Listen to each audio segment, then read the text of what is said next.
Hey, so as you may already feel, we have to do grid searches for the Gaussian kernel as well. Well, but the good news is we only have two hyperparameters. We have the C and the gamma, and then of course we have to specify the kernel is it's a Gaussian kernel. Okay, so well, to do a grid search, and we still have to specify the parameter grids, and those are the search space we want to do.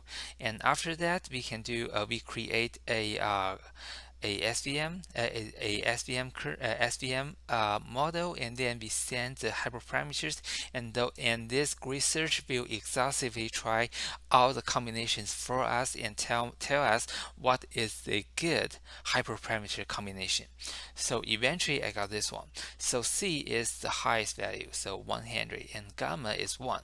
So if you see my search space, so gamma is, well, 101 or 0.01. So gamma is right in the middle. So probably I would love to take that. However, the C is 100. So C is, well, it tells me the largest C is the best. Okay, so if you go up here, so for the higher C, and you may find for the higher C, well, even for the higher C combined with a low gamma or a medium gamma, this plot doesn't make too much sense for me, because here, so why we are so confident this area is blue, and we don't really have any samples over there, right? So, well, I wouldn't say I want to go even higher with the C. I would say I would, well, it says the research says the best C is 100. Do I want to try 500 or 1000? I would say I don't want to try that. However, if I do want to do the next research, I will do slightly lower C, like how about 50? How about 20? And then for the gamma as 1, and this is already a medium gamma, I could try, say, well, how about 5? How about 0.5? Well, those are the values I may want to try, but the point is we shouldn't really go extreme and try the very low or very high C or gamma. Okay, so the next part we are going to load the cancer dataset again, and we want to do one grid search. So for the first grid search, and remember we say we usually want to do a very coarse grid search. So for this one, I try the C is 0.01, and then 1 and 100. Okay, and the gamma I try the same thing. So I didn't really give the grid search a lot of values to search. So I try a first coarse run of the grid search, and then if the first grid search help me narrow down the possible search area, and then based on my understanding of the hyperparameters, and then I will try the second round of the grid search. So in this part, well, you should do something similar. Do a very coarse first round of the search, and then if it narrows down and give you some of the idea, and then based on well, for example, this is what I got, and based on your understanding of the hyperparameters, then you can try to change your strategy and then do second round of the grid search. Okay, so I did two rounds of the grid search, and then find a combination of the hyperparameters, and of course for this gamma it is small enough, and I don't want to make it even smaller, of course. And then I try the performance of the best model, and it looks good to me.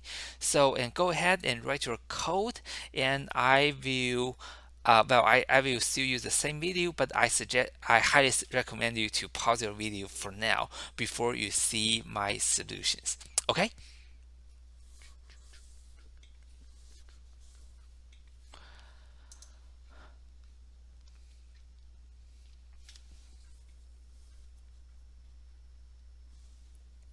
Okay, so this is my solution.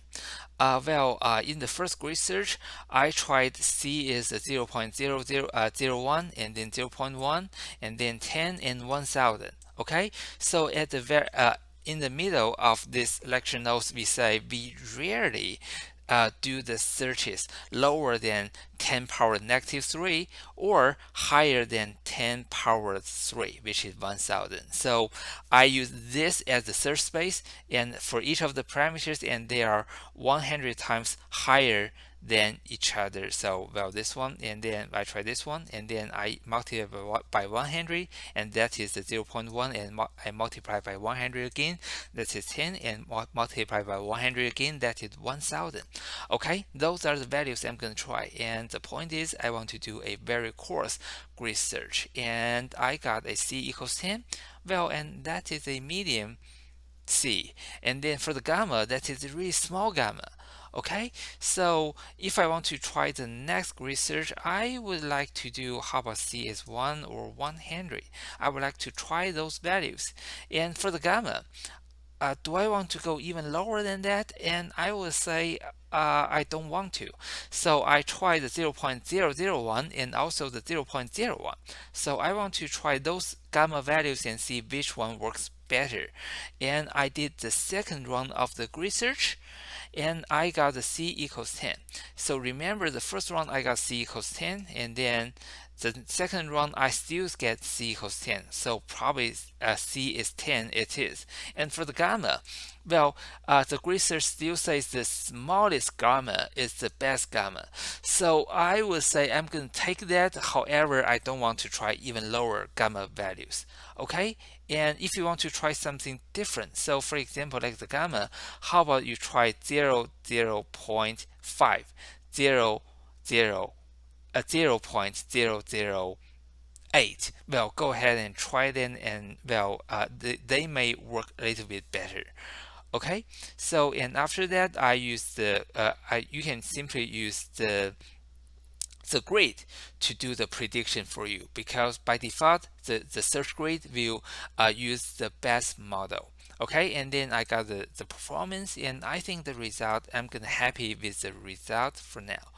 And a very quick sum up for the RBF kernel, or the Gaussian kernel. Well, the trick is we are going to draw the Gaussian curves on the top of all the samples. So remember, this is computational expensive. And if you have thousands or millions of the samples in your training set, well, before you try the Gaussian kernel, you should try to do a sample first and keep a reasonably small sample of the dataset before you do the Gaussian kernel. And then well, you definitely need to do a grid search. And remember, the rule is if you do a very low gamma and a very low C, and then you will have a underfitting model. And on the other side, if you want to do a very high gamma and very high C, and you get a overfitting model. So for the overfitting model, you only learn from the existing samples. You don't learn the whole structure or the whole big picture of the distribution of those classes. Okay, so do grid searches and try to get a reasonable combination of the hyperparameters to guarantee the best performance of your SVM. Okay, so that's it for today, and I will see you guys tomorrow.